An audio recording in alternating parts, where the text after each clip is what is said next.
तारिक रहमान के पीएम बनते ही बांग्लादेश की सियासत में नए घमासान की शुरुआत हो गई है। एक और टेक्नोक्रेट कोटे से विदेश मंत्री बने डॉक्टर खलीलुर रहमान और आर्मी चीफ वकार उल जमा के बीच पुरानी तनातनी फिर गर्मा गई है, तो दूसरी ओर मोहम्मद यूनुस के कई करीबियों ने देश छोड़ दिया है और कई करीबियों के देश छोड़ने की खबरों ने सियासी हलचल तेजी से बढ़ा दी है। इसी बीच तारिक सरकार ने एक हिंदू नेता को अपनी कैबिनेट में शामिल कर एक तीर से कई निशाने साधे हैं, जिससे बांग्लादेश की सियासत में एक साथ कई घटनाक्रम सुर्खियां बटोरने लगी हैं। नमस्कार, टर्निंग पॉइंट देख रहे हैं आप, मैं हूं नवेंदु और आज बात करेंगे बांग्लादेश की, जहां नई सरकार बनते ही नए बवाल शुरू हो गए हैं। वीडियो बहुत शानदार होगी, लास्ट तक जरूर देखिएगा। बांग्लादेश में नहीं थम रहा बवाल, विदेश मंत्री वर्सेस आर्मी चीफ की लड़ाई शुरू। यूनुस के चहेते छोड़ रहे बांग्लादेश, तारिक का हिंदुओं को बड़ा मैसेज। बांग्लादेश में पिछले 1.5 साल की उथल पुथल के बाद चुनाव हुए और नई सरकार बनी। हालांकि अब एक नया लफड़ा खड़ा हो गया है और वो है अंतरिम सरकार में एनएसए रहे डॉक्टर खलीलुर रहमान को बीएनपी ने टेक्नोक्रेट कोटे से विदेश मंत्री बना दिया है, जिससे सेना नाराज हो गई है। आर्मी चीफ आग बबूला बताए जा रहे हैं। दरअसल इस विवाद की जड़ें काफी गहरी हैं। डॉक्टर खलीलुर रहमान और सेना प्रमुख वकार उल जमा के बीच तनातनी की शुरुआत अंतरिम सरकार के दौरान ही हो गई थी। तब के एनएसए रहे खलीलुर रहमान की यूनुस सरकार में खूब चलती थी, क्योंकि उन्हें अमेरिका का बेहद करीबी माना जाता था। उन्होंने अपनी पढ़ाई और काम को लेकर लंबा वक्त अमेरिका में गुजारा। ऐसे में उन्हें इस मामले में एक्सपर्ट माना जाता है। नई सरकार में बीएनपी के साथ विवादों के बाद भी विदेश मंत्री जैसा महत्वपूर्ण पद पाने में वो कामयाब हो गए। अंतरिम सरकार के दौरान डॉक्टर खलीलुर रहमान और आर्मी चीफ वकार जमा में कई मुद्दों पर असहमति थी। इसमें मुख्य मुद्दा म्यांमार के लिए मानवीय कॉरिडोर था, जिसे लेकर मई 2025 में दोनों आपस में भिड़ गए। खलीलुर रहमान इसका समर्थन कर रहे थे तो आर्मी चीफ ने खुलकर इसका विरोध किया था। वकार जमा इसे खूनी कॉरिडोर कहकर गलियारों का विरोध करते रहे थे। वहीं खलीलुर रहमान इसे बनाना चाहते थे, जिसके बाद यह नैरेटिव तेज हो गया कि वो अमेरिका के पक्ष में है। यह कॉरिडोर आज भी लटका है, जबकि खलीलुर रहमान फिर सत्ता में है। दोनों के बीच तनाव इतना बढ़ गया है कि नेशनल सिक्योरिटी एडवाइजर होने के बावजूद डॉक्टर खलीलुर रहमान के ढाका कंटोनमेंट में घुसने पर बैन लग गया था। डॉक्टर खलीलुर रहमान ने आर्मी चीफ वकार जमा की इस हरकत के जवाब में बड़ा दांव खेलते हुए लेफ्टिनेंट जनरल कमरुल हसन को सीजीएस बनाने की सारी कोशिशें की। वो इस तरह से वकार जमा के ऊपर अपने आदमी को बिठाना चाहते थे ताकि उनकी हैसियत कमजोर हो जाए। हालांकि वकार जमा ने वक्त रहते इसे पहचाना और खलीलुर रहमान के चहेते ऑफिसरों का रास्ता ही रोक दिया। इसे बांग्लादेश में सॉफ्ट कू की कोशिश कही गई। खलीलुर रहमान के रिश्ते बीएनपी के साथ बहुत अच्छे नहीं रहे।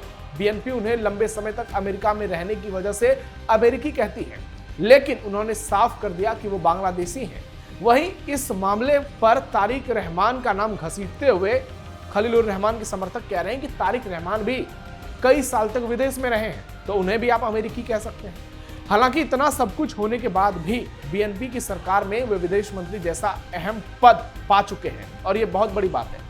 जनरल जमा के साथ उनके रिश्ते सुर्खियों में इसलिए हैं क्योंकि विदेश मंत्री बनकर वे उनकी टेंशन बढ़ा सकते हैं। वो अलग बात है कि जनरल जमा जून 2027 में रिटायर हो रहे हैं और आपको बता दें कि जनरल जमा को शेख हसीना का बेहद करीबी माना जाता है और शेख हसीना अगर भारत सुरक्षित पहुंची जब तख्ता पलट किया गया तो उसमें आर्मी चीफ का बहुत बड़ा योगदान था। उन्हीं की वजह से शेख हसीना सुरक्षित भारत आने में कामयाब रही थी। तारिक रहमान के कैबिनेट में एक हिंदू मंत्री। बांग्लादेश की बीएनपी सरकार में 2 अल्पसंख्यक मंत्रियों को शामिल किया गया है। पीएम तारिक रहमान ने अपनी कैबिनेट में एक हिंदू और एक बौद्ध नेता को शामिल किया है। मंत्री बनने वाले निताई रॉय चौधरी हिंदू और दीपेन दीवान बौद्ध समुदाय से आते हैं। दोनों ने मंगलवार को कैबिनेट मंत्री के तौर पर शपथ ली। दोनों बीएनपी के टिकट पर चुनाव लड़कर जीतकर सांसद बने और पार्टी के सीनियर नेताओं में से इनकी गिनती होती है। बांग्लादेश की करीब 18 करोड़ की आबादी में 8% हिंदू हैं, जो देश का सबसे बड़ा अल्पसंख्यक समुदाय है।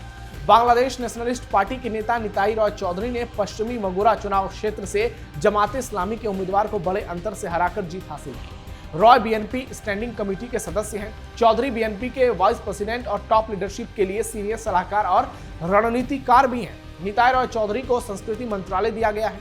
77 साल के निताई रॉय चौधरी पेशे से वकील रहे हैं और उनका सियासत में काफी तजुर्बा है। बीएनपी के कद्दावर नेता निताई राय चौधरी युवा एवं खेल मामलों के मंत्री रह चुके हैं। बीएनपी की जीत के बाद से ही उनको प्रमुख पद मिलने की उम्मीद की जा रही थी। तारिक रहमान ने उनको कैबिनेट में जगह तो दे दी है। आपको बता दें कि इससे पहले बीते दिनों ही बांग्लादेश में एक सबसे बड़े हिंदू नेता रमेश चंद्र सेन की मौत जेल में हो गई थी, जो शेख हसीना सरकार में मंत्री थे। बांग्लादेश के सबसे बड़े हिंदू नेताओं में गिने जाते हैं। ऐसे में यहां पर निताई राय चौधरी को मंत्री बनाकर हिंदुओं को एक मैसेज देने की कोशिश की गई है। वहीं दूसरी ओर बौद्ध समाज से आने वाले दीपेन दीवान को भी तारिक मंत्रिमंडल में जगह मिली है। दीपेन बौद्ध ने पहाड़ी जिले रंगामटी से बीएनपी के टिकट पर जीत दर्ज किया है। उन्होंने निर्दलीय उम्मीदवार को अपने नजदीकी मुकाबले में हराकर चुनाव जीता। निताई चौधरी की तरह दीपेन दीवान भी पेशे से वकील है। 62 साल के दीवान को चटगांव पहाड़ी क्षेत्र कार्य मंत्रालय मिला है। बांग्लादेश के इलेक्शन कमीशन के मुताबिक 12 फरवरी को हुए चुनाव में 79 अल्पसंख्यक कैंडिडेट ने भाग लिया। इनमें धार्मिक माइनॉरिटी कम्युनिटी की 10 महिलाएं थी। 22 पॉलिटिकल पार्टियों ने 27 कैंडिडेट को नॉमिनेट किया था, जबकि 12 इंडिपेंडेंट कैंडिडेट के तौर पर चुनाव लड़े। बीएनपी ने 6 अल्पसंख्यक कैंडिडेट तो जमात इस्लामी ने अपने इतिहास में पहली बार एक हिंदू कैंडिडेट को टिकट दिया। बांग्लादेश की कम्युनिस्ट पार्टी सीपीबी ने सबसे ज्यादा 17 माइनॉरिटी कैंडिडेट को मैदान में उतारा।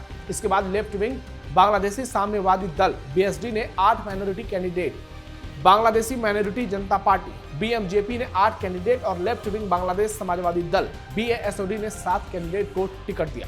लेकिन तारिक रहमान ने अल्पसंख्यकों को मंत्री बनाकर निश्चित तौर पर एक मैसेज देने की कोशिश की है कि उन्होंने जो कहा था, जो वादे किए थे कि हम बांग्लादेश में सबको साथ लेकर चलेंगे, वो उस ओर जाते हुए फिलहाल तो नजर आ रहे हैं। आगे चलकर क्या होगा ये कोई नहीं जानता।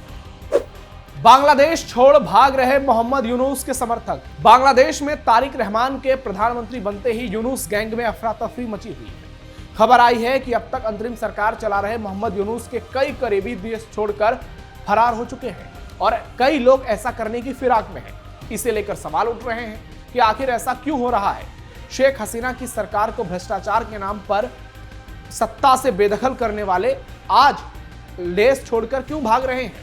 फिर ईमानदार सरकार के नाम पर मोहम्मद यूनुस कमान संभाल रहे थे, तो ऐसे में उनके ऑफिसर्स को आज बांग्लादेश छोड़कर क्यों भागना पड़ रहा है।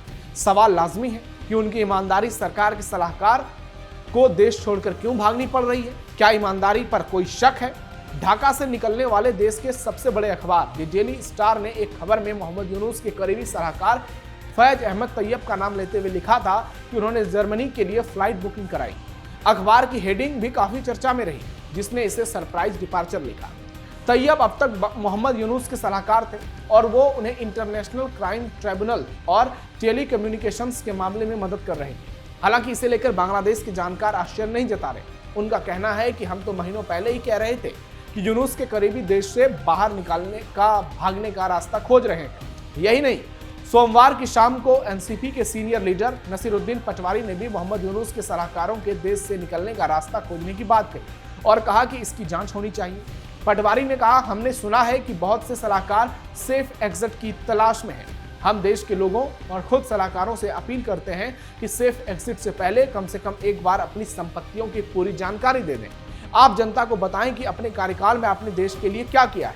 इसके अलावा डॉक्टर यूनुस को यह देश याद रखेगा कि उन्होंने इलेक्शंस में किस तरीके की मदद की थी। यानी बांग्लादेश में एक साथ कई घटनाक्रम देखने को मिल रहे हैं। आर्मी चीफ नाराज हैं, यूनुस के करीबी देश छोड़कर भाग रहे हैं और कई घटनाक्रम एक साथ सुर्खियां बटोर रही है। अब देखना यह होगा कि बांग्लादेश में क्या अब पूरी स्थिरता आ जाएगी सरकार बनने के बाद से, और हिंदुओं को लेकर बांग्लादेश सरकार का क्या रुख रहेगा। आपकी राय क्या है, कमेंट बॉक्स में जरूर बताइए। हमारे इस वीडियो को लाइक कीजिए, शेयर कीजिए और कैपिटल टीवी को सब्सक्राइब जरूर कीजिए।